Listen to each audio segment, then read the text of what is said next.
Hello दोस्तों, स्वागत है आप सभी का स्टडी विथ अमन सिंह में। आज हम पढ़ने वाले हैं प्राचीन इतिहास में। प्राचीन इतिहास में हम देखेंगे एक एक स्थल के बारे में।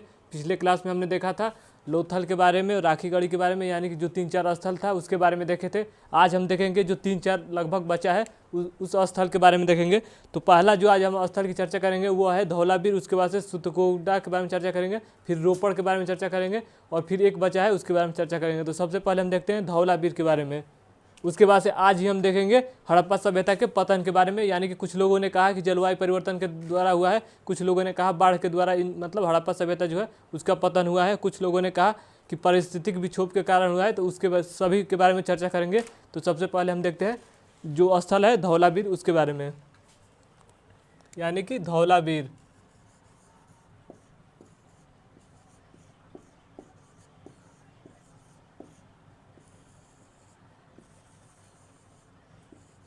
यानी कि हम चर्चा करेंगे आज धौलावीर की। अगर धौलावीर की बात करें तो यह गुजरात के कच्छ में मनहर एवं गुजरात के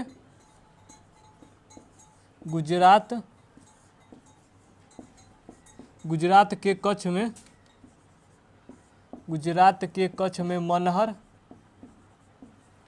एवं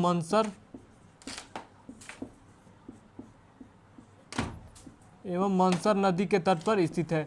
यानी कि हम लोगों ने धौलावीर के बारे में देखा। यह जो है गुजरात के कच्छ में मनहर एवं मंसर नदी के तट पर स्थित है। अगर इसकी यानी कि इसकी खोज की बात करें तो 1967 में धौलावीर की अगर खोज की बात करें तो इसकी खोज 1967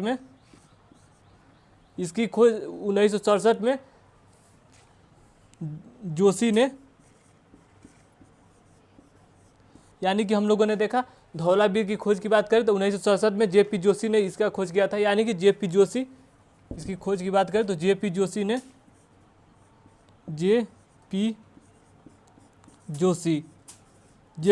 ने इसका खोज किया था। यानी कि हम लोगों ने धौलावीर के बारे में देखा। यह जो है गुजरात के कच्छ में मनहर एवं मंसर नदी के तट पर स्थित है। अगर इसकी खोज की बात करें तो इसकी खोज 1967-68 के दौरान होती है, जो कि जेपी जोशी के द्वारा किया गया है। अगर इसकी उत्खनन की बात करें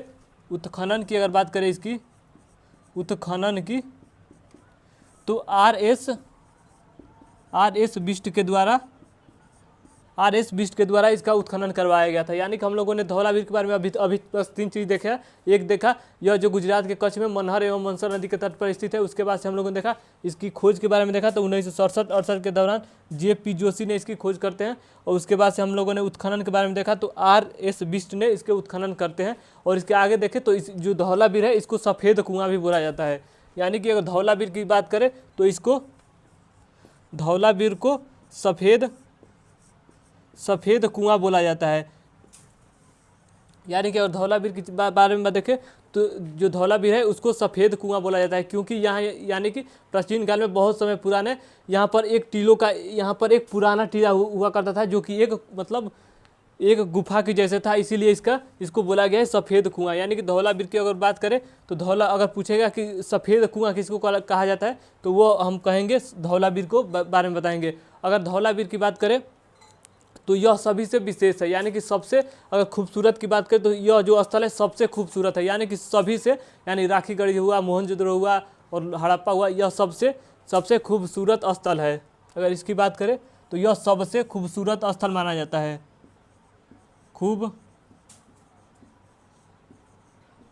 अगर सबसे खूबसूरत स्थल की बात करेगा तो वह यही है, धौलावीर है। अगर इसकी बात करें तो यह इनमें सभी जगह मतलब निचला हिस्सा या उपला हिस्सा में दुर्गीकृत किया गया था। यानी कि जो घेराबंदी हुई थी वह निचला या ऊपरा हिस्सा में हुआ था। लेकिन अगर इसकी बात करें तो इसमें तीन भागों में इसको बांटा गया था। जो इसको अगर दुर्गीकृत की बात करेगा,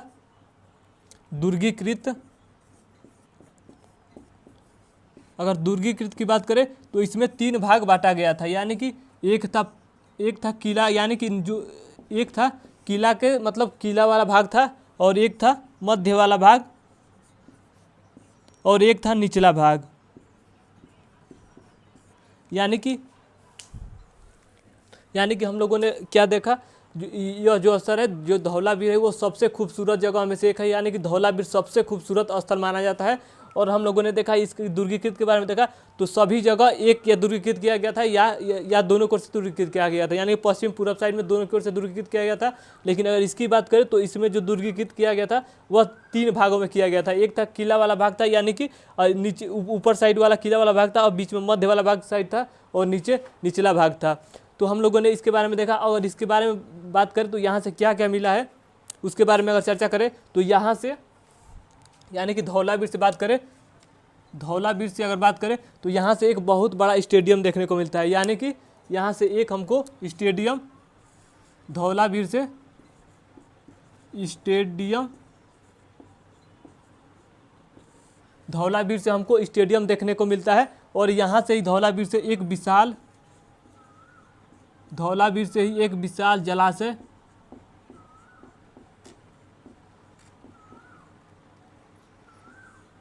धौलावीर से ही एक हमको विशाल जलाशय देखने को मिलता है। और यहीं से हमको एक स्टेडियम देखने को मिलता है। और इसके आगे बात करें तो एक नेवले की यहाँ से मूर्ति मिलती है, यानी कि यहाँ से एक धौलावीर से एक नेवले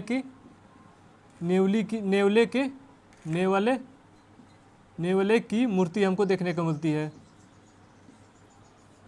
यानी कि हम लोगों ने देखा सबसे पहले एक यहाँ से स्टेडियम मिला है, फिर यहाँ से एक स्टेडियम देखने को मिलता है, और यहाँ से एक विशाल जलाशय देखने को मिलता है, और फिर यहाँ से एक नेवले की मूर्ति देखने को मिलती है। और यहाँ पर जो अभिलेख मिला था वह पालिशदार अभिलेख देखने को मिलता है। और यहाँ से अगर बात करें अभिलेख की बात करें तो यहाँ से जो अभिलेख मिले हैं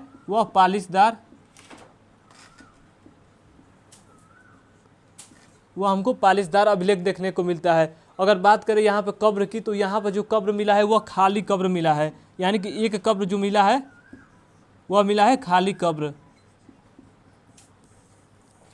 यानी कि हम लोगों ने देखा यहाँ से जो कब्र मिला है एक खाली कब्र मिला है। इससे स्पष्ट होता है कि कोई व्यक्ति होगा वह दूसरे देश का होगा, मतलब कोई व्यक्ति अगर धौलावीर का होगा और जो दूसरे देश में जाकर मतलब उसका देहांत हो गया होगा तो उसकी मतलब आत्मा की शांति के लिए यहाँ पर जो एक कब्र बनाया गया है उसकी आत्मा की शांति के लिए यहाँ पर कब्र बनाया गया है। और इसमें मतलब उनका जो यादें वाली चीज़ थी उसमें रखा गया था।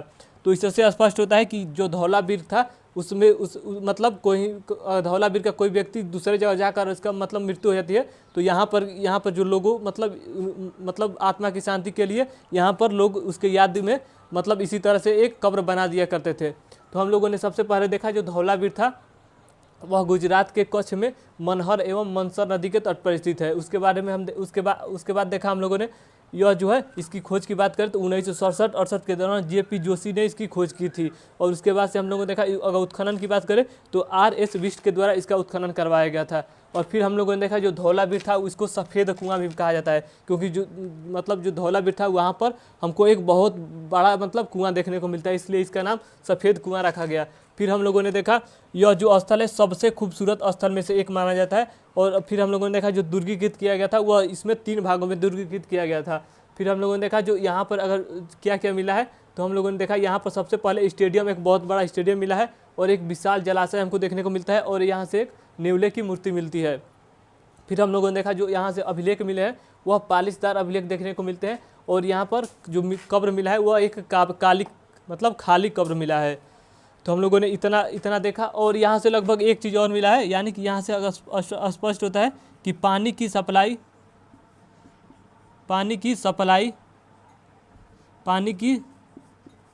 सप्लाई यहीं से होती थी, यानी कि जो धौलावीर था यहीं से पानी मतलब जैसे मोहनजोदड़ो हुआ, सुतकोटदा हुआ, राखीगढ़ी हुआ और मतलब लोथल हुआ, यहीं से सभी जगह को पानी जाता था, यानी कि पानी जो देने का काम करता था। जैसे यहाँ पर अगर हमने देखा यहाँ पर विशाल जलाशय था, यानी कि इससे स्पष्ट होता है कि यहाँ से पानी की भी सप्लाई होती होगी, यहाँ से पानी की भी सप्लाई होती थी। तो हम लोगों ने धौलावीर के बारे में देखा। जो धौलावीर है इसको सफ़ेद कुआं बोला जाता है। इसकी खोज की बात करें तो 1967 में JP जोशी के द्वारा किया गया था। अगर उत्खनन की बात करें तो RS बिष्ट के द्वारा इसका उत्खनन करवाया गया था। यहाँ से विशाल मतलब स्टेडियम देखने को मिलता है, विशाल जलाशय देखने को मिलता है और नेवले की मूर्ति भी देखने को मिलती है। फिर हम लोगों ने देखा अभिलेख जो था वह पालिशदार अभिलेख देखने को मिलता है। फिर यहाँ से खाली कब्र देखने को मिलता है और यहाँ से पानी की सप्लाई, यानी कि यहाँ से पानी की सप्लाई होती थी, और यह सबसे खूबसूरत स्थल है। तो हम लोगों ने धौलावीर के बारे में देखा, और इसके आगे देखते हैं सूर्यकोटद्वार के बारे में।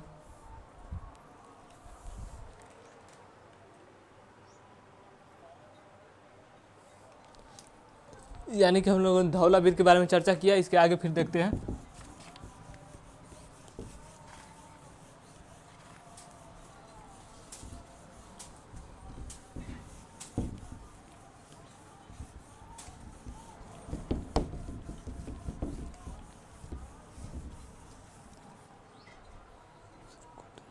इसके आगे बात करें अगर स्थल की, तो सूर्यकोटद्वार, सूर्य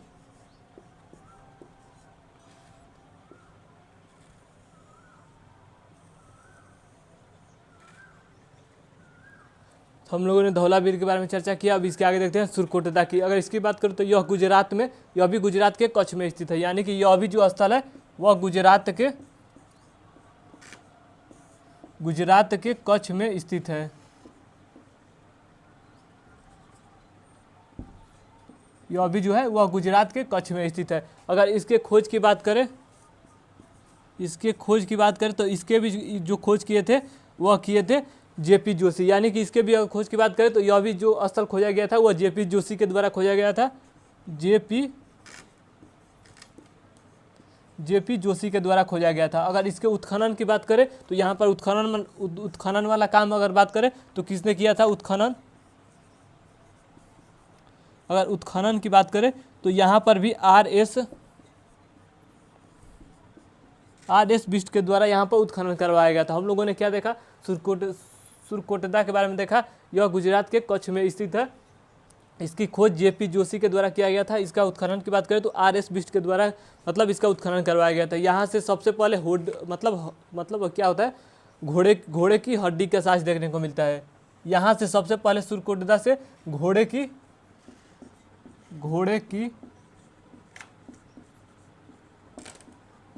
हड्डी का साँच हमको देखने को मिलता है। यानी कि अगर सूर्यकोटद्वार से बात करें तो सबसे पहले यहाँ से घोड़े की हड्डी देखने को हमको साँच मिलता है। और यहाँ से लगभग मतलब जो कब्र यहाँ से मिला है वो अंडाकार देखने को मिलता है। यानी कि यहाँ से जो कब्र मिला है वो अंडाकार देखने को मिलता है। यानी कि यहाँ से जो अगर बात करें यहाँ से कब्र में, तो यहाँ से कब्र में चुनी हुई हड्डियों चुनी हुई हड्डी देखने को मिलती है। यानी कि मतलब जो हड्डी में जो विशेष महत्व रखता था उसमें कब्र को दफनाया, यानी कि कब्र में उसी हड्डी को बस दफनाया गया है। तो हम लोगों ने सूर्यकोटद्वार के बारे में देखा। यह जो है गुजरात के कच्छ में स्थित है। इसकी खोज जेपी जोशी के द्वारा किया गया था। इसके उत्खनन की बात करें तो आर एस बिष्ट के द्वारा इसका उत्खनन करवाया गया था। और सबसे पहले घोड़े की हड्डी का साँच यहीं से मिलता है। और यहाँ से स्पेशल कब्र की बात करें तो यहाँ से जो कब्र मिले थे वो अंडाकार रूप में मिले थे, जो कि अंडाकार जो कब्र था उसमें चुनी हुई हड्डी मिली हुई थी। अगर यहाँ से बात करें तो यहाँ पर एंटीमनी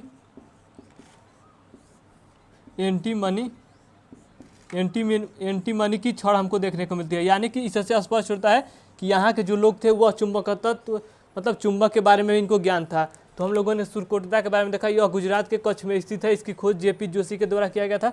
इसके उत्खनन की बात करें तो आर एस बिष्ट के द्वारा इसका उत्खनन करवाया गया था। यहाँ से घोड़े की हड्डी का पहला साँच, घोड़े की हड्डी का साँच यहाँ से मिलता है। फिर हम लोगों ने देखा कब्र के बारे में, तो यहाँ से जो कब्र थे वो अंडाकार रूप में मिले थे। और जो कब्र था इसमें चुनी हुई विशेष हड्डी रखी गई थी। फिर हम लोगों ने देखा यहाँ से एंटीमनी की छड़ देखने को मिलती है। यानी कि यहाँ के लोग चुंबकत्व के बारे में भी जानते थे। यानी कि यहाँ के लोग चुंबकत्व के बारे में भी जानते थे। तो हम लोगों ने देखा धौलावीर के बारे में, फिर सूर्यकोटद्वार के बारे में देखा। यह जो गुजरात के कच्छ में स्थित था, इसकी खोज जेपी जोशी के द्वारा किया गया था। इसका उत्खनन की बात करें तो आर एस बिष्ट के द्वारा इसका उत्खनन करवाया गया था।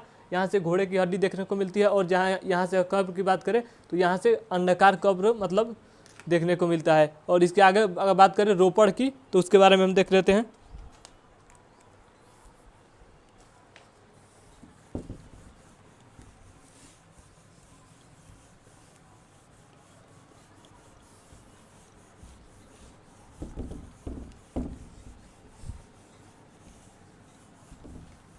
हम लोगों ने दो स्थल के बारे में चर्चा किया, एक था धौलावीर, एक था सुरकोटदा के बारे में चर्चा किया। अब जो बचा है एक है रोपड़ है और एक है सुतकोगडोर है, यानी कि एक रोपड़ और एक सुतकोगडोर के बारे में चर्चा करेंगे। उसके बाद से जो मतलब स्थल है वो पूरी तरह से खत्म हो जाएगा। उसके बाद से हम हड़प्पा सभ्यता के पतन के बारे में देखेंगे, किस तरह से हड़प्पा सभ्यता के पतन होता है उसके बारे में चर्चा करेंगे। तो सबसे पहले हम देखते हैं रोपड़ के बारे में। रोपड़, अगर रोपड़ के बारे में बात करें तो यह जो स्थल है पंजाब के, यह जो स्थल है पंजाब के सतलज नदी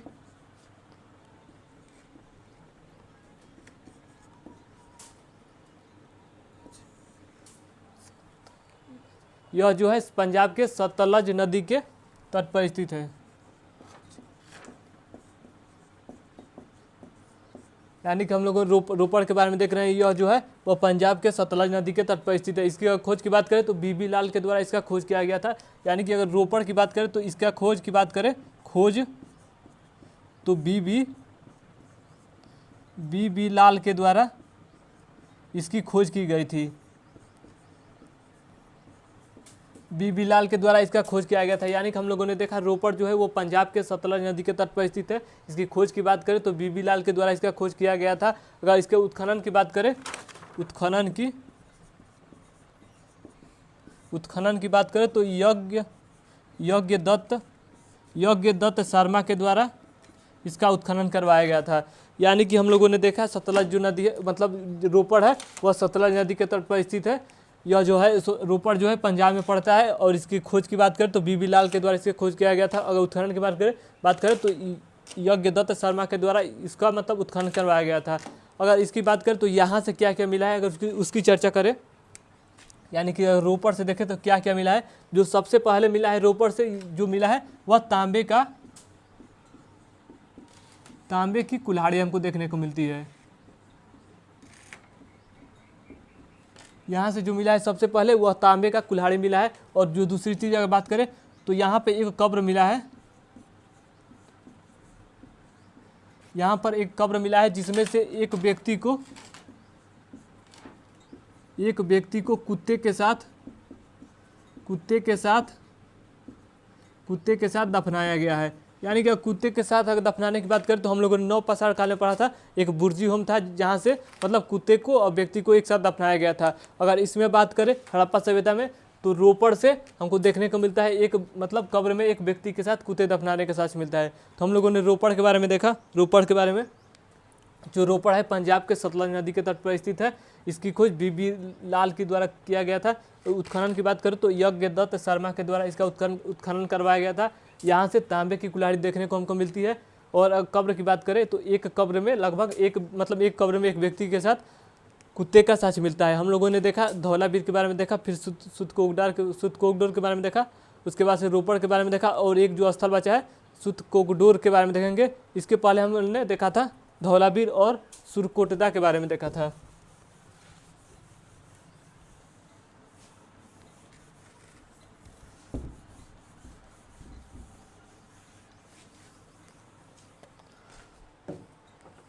अगर सुतकोगडोर की बात करें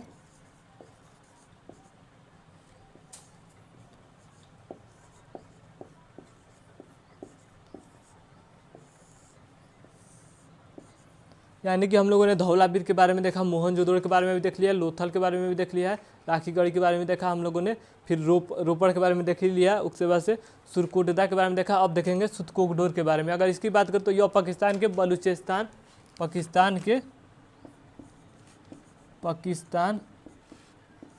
पाकिस्तान के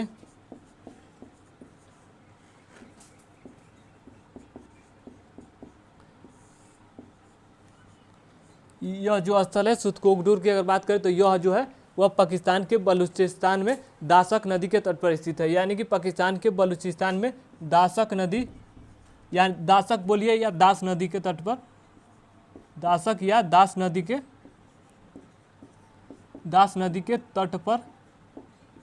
तट पर स्थित है। यानी कि अगर सुतकोगडोर की बात करें तो यह पाकिस्तान के बलूचिस्तान में दास नदी के तट पर स्थित है। अगर इसके उत्खनन की बात करें तो आरएल बिस्टन के द्वारा उत्खनन की बात करें तो आरएन आर्यन स्टाइल के द्वारा इसका खोज किया, मतलब उत्खनन करवाया गया था। आर्यन स्टाइन। तो हम लोगों ने क्या देखा सुतकोगडोर के बारे में, यह पाकिस्तान के बलूचिस्तान में दास नदी या दासक नदी, बोलिए दोनों बराबर है, दास नदी के तट पर स्थित है। उसके बाद से हम लोगों ने देखा उत्खनन के बारे में देखा, तो यह जो अगर इसकी उत्खनन की बात करें तो आर्यन स्टाइन के द्वारा इसका उत्खनन करवाया गया था। और यहाँ से अगर बात करें कि क्या क्या चीज़ें मिली है तो वो अभी हम देख लेते हैं। यहाँ से लगभग मतलब बहुत ही ज़्यादा अधिक मात्रा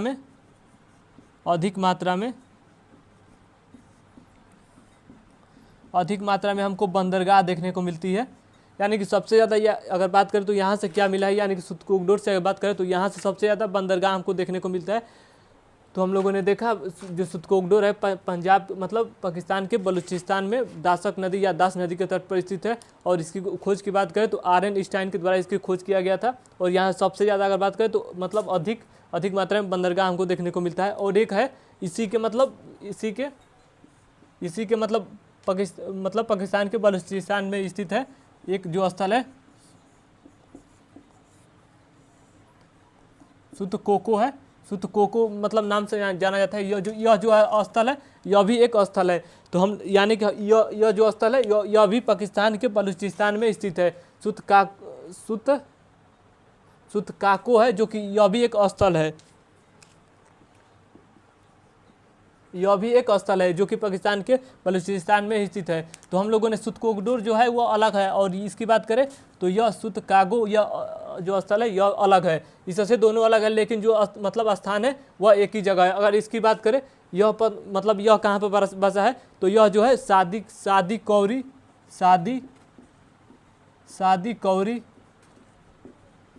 कौरी नदी पर स्थित है। अगर इसकी खोज की बात करें तो इसकी जो खोज किए गए थे एफ डेल्स के द्वारा इसका खोज किया गया था। तो हम लोगों ने देखा सुतकोगडोर जो है वह इससे स्थल जो है वह अलग है, यानी कि ये जो स्थल है वो अलग है और ये अलग है। लेकिन अगर स्थान की बात करें तो यह भी जो है पाकिस्तान के बलूचिस्तान में स्थित है। लेकिन अगर नदी की बात करें तो जो सुतकाको है वह मतलब सादी कौरी नदी पर स्थित है। इसकी खोज की बात करें तो एफ डेल्स के द्वारा इसका खोज किया गया था, यानी कि सुतकागो का खोज किया गया था एफ डेल्स के द्वारा खोज किया गया था। और सुतकोगडोर की बात करें तो यह पाकिस्तान के बलूचिस्तान में दास नदी के तट पर स्थित है। अगर इसकी उत्खनन की बात करें तो आर्यन स्टाइन के द्वारा इसका उत्खनन करवाया गया था। और यहाँ से देखें तो अधिक मात्रा में हमको बंदरगाह देखने को मिलता है। अब हम चर्चा करेंगे, यानी कि अगर स्थल की बात करें तो हम लोगों ने लोथल के बारे में देखा, सुतकोगडोर के बारे में देखा, और फिर हम लोगों ने सुरकोटदा के बारे में देखा, रोपड़ के बारे में देखा, फिर मतलब उसके बारे में देखा था कालीबंगा के बारे में देखा। यानी कि जितने भी स्थल है हमने अच्छी तरह से इसको देख लिया है। अब बात करें मतलब हड़प्पा सभ्यता का पतन के बारे में, यानी कि हड़प्पा जो सभ्यता है उसके पतन मतलब किस तरह से होता है उसके बारे में देखते हैं। उसके बाद से आपका ये जो टॉपिक है हड़प्पा सभ्यता वह लगभग पूरे तरह से ख़त्म हो जाएगा। उसके बाद से हम लोग देखेंगे कल, यानी कि कल देखेंगे वैदिक सभ्यता के बारे में। यानी कि हड़प्पा सभ्यता की बात करें तो यह आज का हमारा लास्ट टॉपिक होगा, हड़प्पा सभ्यता। हड़प्पा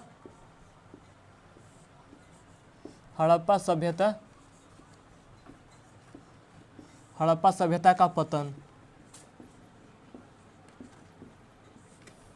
यानी कि हड़प्पा सभ्यता का पतन की बात करें तो मतलब अलग अलग लोगों ने बताया है कि किस तरह से पतन हुआ।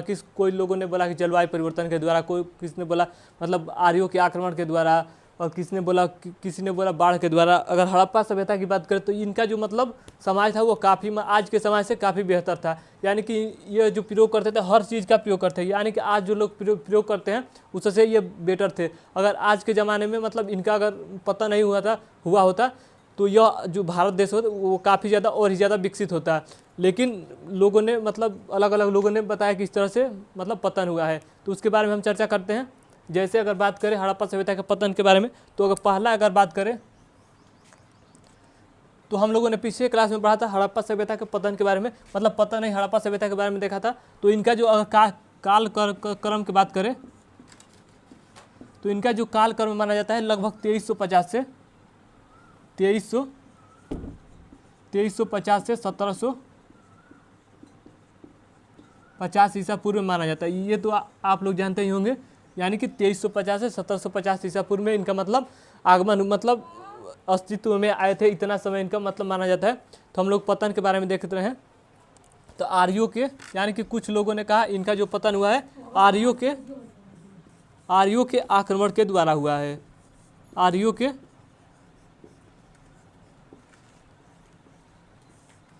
यानी कि कुछ लोगों ने कहा इनका जो पतन हुआ है वह आर्यों के आक्रमण के द्वारा पतन हुआ है। और बात करें कौन कौन का है, तो एक थे मांटी ब्यूलर थे, एक थे गार्डिन चाइल्ड थे, एक थे मांटीमर व्यूलर, एक थे मांटीमर व्यूलर और एक थे गार्डिन चाइल्ड।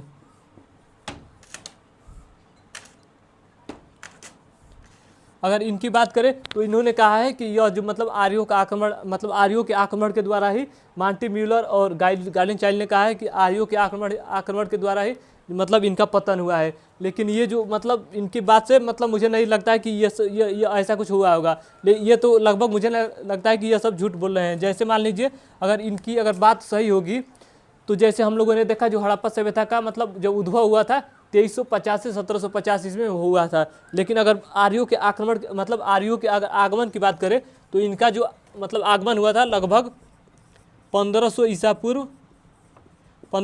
पूर्व में माना जाता है। लेकिन हम लोगों ने अगर हड़प्पा सभ्यता का कालक्रम के बारे में देखा तो इनका जो कालक्रम था वो 2350 1750 था। इससे स्पष्ट होता है कि यह जो है वह झूठ बोल रहे होंगे। यानी कि अगर इसकी बात करें, अगर कालक्रम की बात करें तो लगभग 2.5 से 3 साल का अंतर इनके बीच देखने को मिलता है। तो ऐसा कुछ हुआ होगा, तो ऐसा कुछ नहीं हुआ होगा। मुझे नहीं लगता है कि ऐसा कुछ हुआ होगा, क्योंकि इनका जो मतलब आने का जो टाइम है 1500 ईसा पूर्व में माना जाता है। लेकिन इन लोगों ने कहा कि यह जो है वह मतलब इनका पतन आर्यों के आक्रमण के द्वारा हुआ है। लेकिन यह जो बात है वह गलत है, क्योंकि इनका जो मतलब टाइम अगर देखा जाए तो इनका 2350 से 1750 ईस्वी में था। लेकिन अगर इसकी बात करें तो आर्यों का आगमन की तो 1500 ईसा में पूर्व में मतलब इनका आगमन हुआ था। लगभग 250 से 300 साल मतलब अंतर इनके बीच में देखने को मिलता है, जिससे स्पष्ट होता है कि यह जो लोग थे वह गलत मतलब यह जो बोले थे यह बात गलत थी। लेकिन यह जो बोले थे वह किसी आधार पर ही तो बोले होंगे। जैसे मान लीजिए मांटी ब्यूलर थे और गार्डिन चाइल्ड थे, इन्होंने कुछ आधार देखकर ही बोला होगा। तो अगर इनके आधार की बात करें तो इनको आधार क्या मिला था, इनको मोहनजोदड़ो से लगभग 28 कंकाल मतलब एक साथ देखने को मिला हुआ है। जिससे इनको लगा यानी मांटी ब्यूलर और गार्डिन चाइल्ड को लगा कि आर्यों के आक्रमण के द्वारा मतलब यहाँ पर जो मोहनजोदड़ो स्थल है यहाँ पर युद्ध हुआ होगा और 28 जो लोग थे उनकी मतलब इनकी मृत्यु हुई होगी, जिससे हमको एक साथ 28 मतलब कंकाल देखने को मिलता है। लेकिन अगर बात करें जैसे मान लीजिए अगर इनकी बात सही है, तो हम लोगों ने अगर कालक्रम के बारे में देखा तो इनका जो कालक्रम था वो 2350 1750 था। लेकिन अगर आर्यों के आगमन की बात करें तो इनका जो मतलब आगमन हुआ था 1500 ईसा में पूर्व हुआ था। लेकिन अगर बीच में जो अगर टाइम निकाले तो 250 से 300 साल यह मतलब समय कहाँ चला जाता है। इससे स्पष्ट होता है कि यह जो मतलब बोले थे यह बात इनकी गलत थी। यानी कि जो अगर हड़प्पा सभ्यता के पतन की बात करें तो आर्यों के आक्रमण के द्वारा इनका पतन नहीं हुआ था। तो हम लोगों ने इनके बारे में देखा। इसके आगे देखते हैं कि और लोगों ने क्या क्या कहा।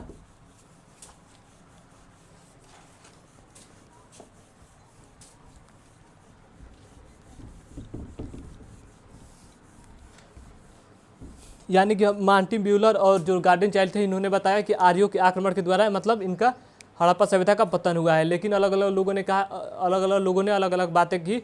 अगर बात करें नदी की शुष्कता के कारण यानी कि नदी की कमी की अगर बात करें, कुछ लोगों ने कहा कि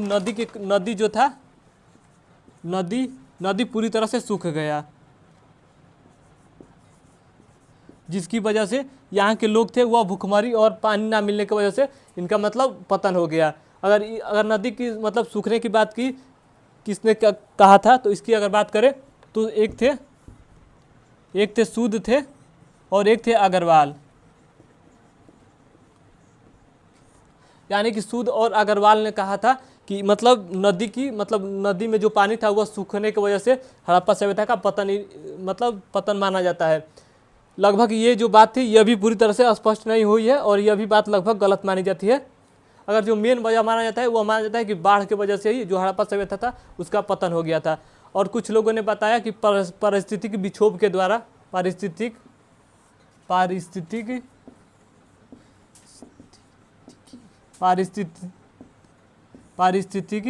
विक्षोभ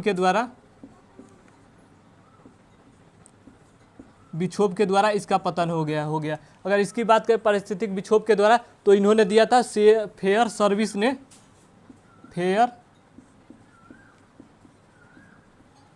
सर्विस ने यह बात कहा था। यानी कि अगर पारिस्थितिक विक्षोभ की बात करें तो फेयर सर्विस ने कहा था कि इनका जो पतन हुआ था वह पारिस्थितिक विक्षोभ के द्वारा हुआ था। अगर बात करें जलवायु परिवर्तन के द्वारा, जलवायु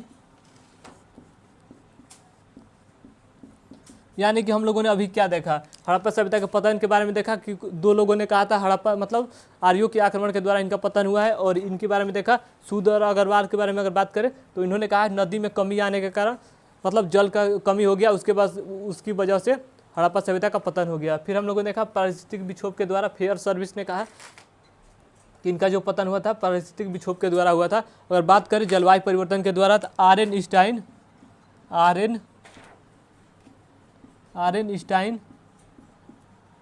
और एम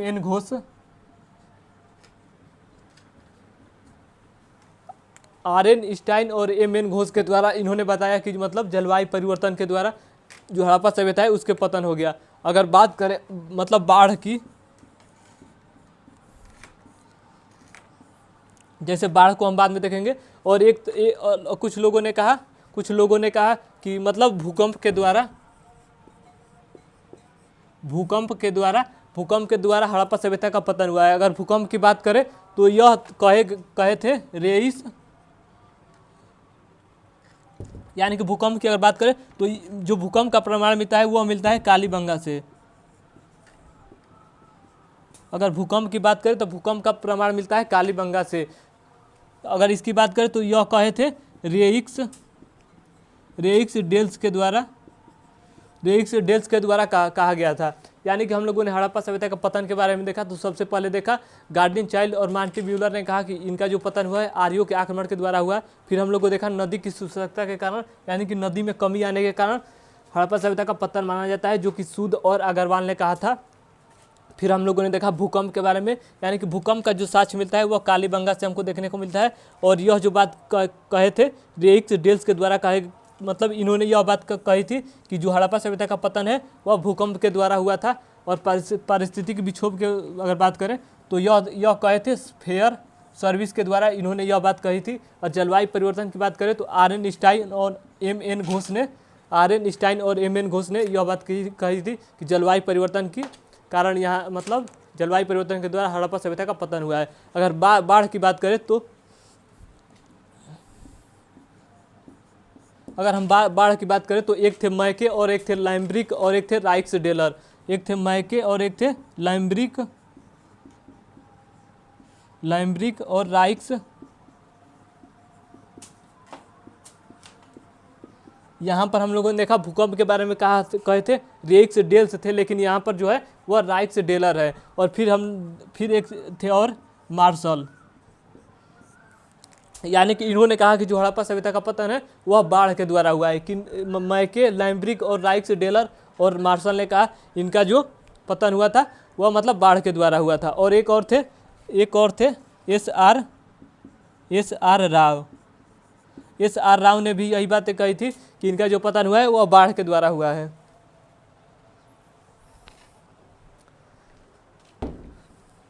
यानी कि बाढ़ की अगर बात करें तो मैके, लाइम्ब्रिक, राइक्स डेलर और एस आर राव ने कहा था कि इनका जो पतन हुआ था वह हुआ था बाढ़ के द्वारा हुआ था। और बाढ़ की अगर बात करें तो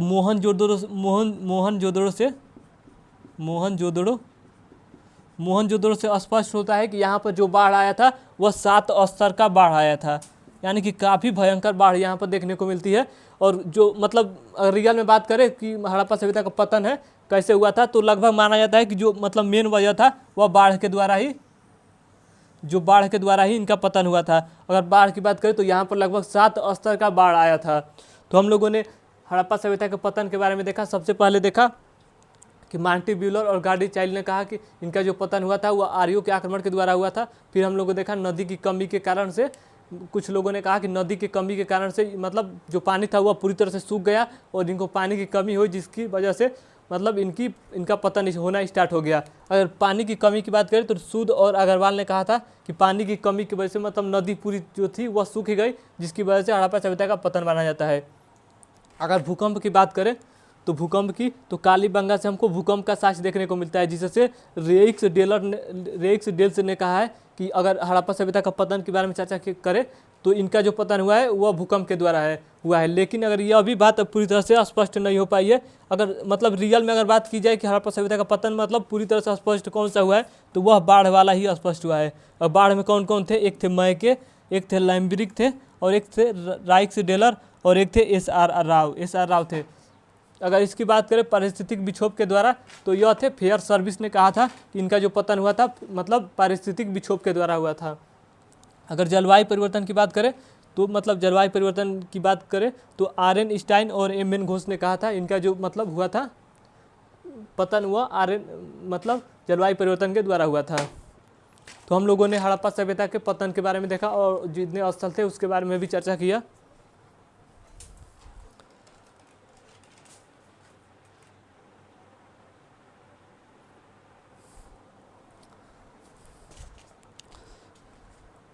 तो हम लोगों ने पूरा हड़प्पा जो सभ्यता है उसके बारे में अच्छी तरह से देखा।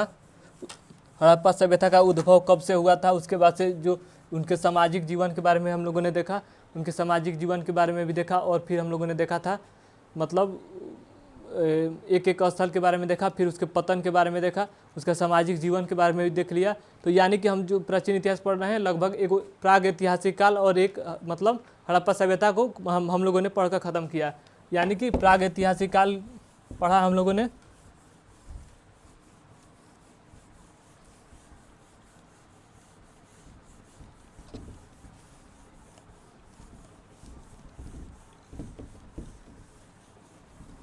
अगर हम बात करें तो एक हम लोगों ने प्राग इतिहास काल को अच्छे से पढ़ा, फिर हड़प्पा सभ्यता को पढ़ा। अब जो हमारा नेक्स्ट टॉपिक होगा वो पढ़ेंगे वैदिक सभ्यता। जैसे अगर वैदिक सभ्यता की बात करें यानी कि कल हमारा जो टॉपिक स्टार्ट होगा वह होगा वैदिक सभ्यता। अगर वैदिक सभ्यता की बात करें तो इसमें सबसे पहले हम लोग पढ़ेंगे यानी कि चारों युग के बारे में, त्रेता युग, द्वापर युग, सतयुग और कलयुग के बारे में हम लोग देख लेंगे। यानी कि चारों युग के बारे में सबसे पहले देखेंगे, उसके बाद से हमारा जो वैदिक सभ्यता है उसको स्टार्ट करेंगे। यानी कि ये जो टॉपिक है लगभग ये इसी मतलब इसमें आता नहीं है। जो युग की बात करें तो इस मतलब वैदिक सभ्यता में आता नहीं है, लेकिन हम लोग अगर पढ़ रहे हैं वैदिक सभ्यता तो इसको भी देख लेंगे। यानी कि चारों युग के बारे में कि मतलब किस युग में किस किस मतलब भगवान का जन्म होता है उसके बारे में हम लोग देखेंगे।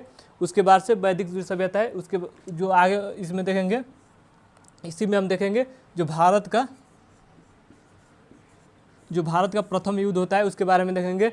और इसी में हम देखेंगे ऋग्वेद के बारे में, अथर्ववेद और मतलब जादू टोना वाला अथर्ववेद के बारे में देखेंगे, यजुर्वेद के बारे में देखेंगे, फिर उपवेद के बारे में देखेंगे, वेदांग के बारे में देखेंगे, फिर उपनिषद के बारे में देखेंगे।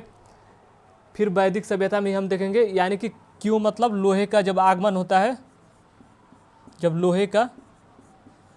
लोहे का आगमन होता है तो वैदिक सभ्यता को दो भागों में विभक्त कर दिया जाता है। एक था ऋग्वैदिक काल और एक था उत्तर वैदिक काल। तो इसके बारे में भी हम चर्चा करेंगे।